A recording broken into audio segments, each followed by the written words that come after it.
नमस्कार. कल्पनाच किचनमध्ये तुमचं सर्वांचं स्वागत.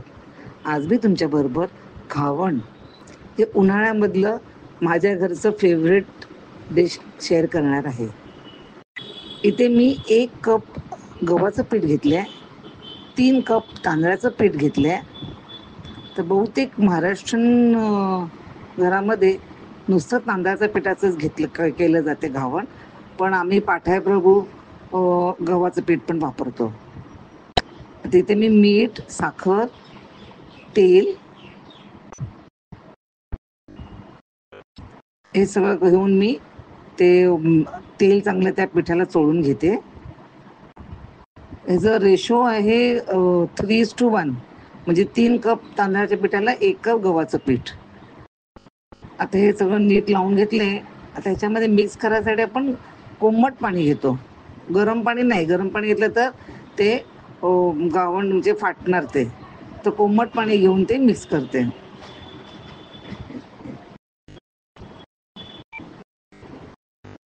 आता हे घावण मिक्स करायला तुमचा हाताचाच बेस्ट उपयोग होतो. हे चमच्यानी काय करता येत नाही. तरी मी बघते केवढं मला जमते.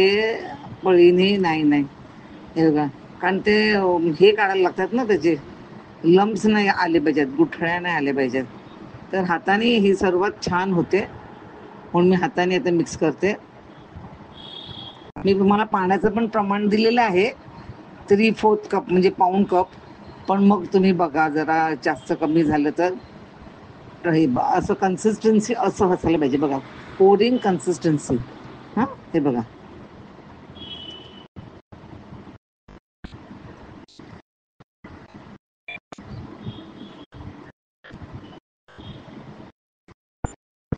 आता आपलं हे इन्स्टंट आहे, म्हणजे मी ते दही पण नाही घातलेलं किंवा रात्री पण मी मिक्स करून नाही ठेवलेलं. हे इन्स्टंट करायचं, म्हणजे मिक्स केलं आणखीन घावण करायला घ्या.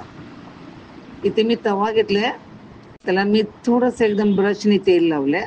तुमच्याकडे असा ब्रश नसेल तर कांदा घ्या, काट्यावर कांदा घालून फोडणं कापून कांदा फिरवला तरी चालेल थोड्याशा तेलावर.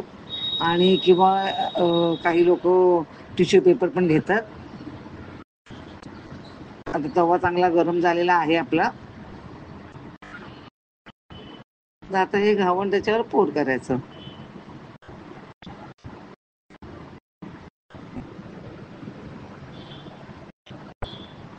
हे जर घावणचं काय आहे की तुम्ही ब्रेकफास्टसाठी हे खाऊ शकतात.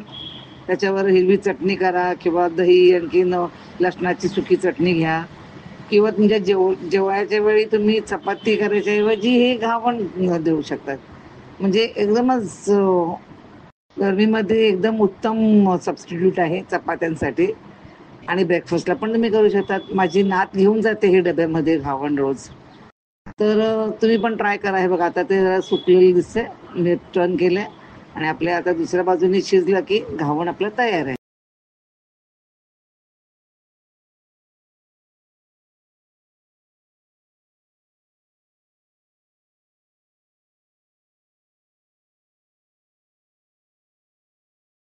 तर आजची तुम्हाला रेसिपी आवडली असेल तर लाईक, शेअर आणि सबस्क्राईबचं बटन प्रेस करायला विसरू नका. आणि नक्की करून पहा. ही सोपी रेसिपी आहे. आणि अशाच रेसिपी माझ्या पुस्तक नोशन प्रेसवर मिळते, ते तुम्ही आणू शकता. व्हिडिओ पाहिल्याबद्दल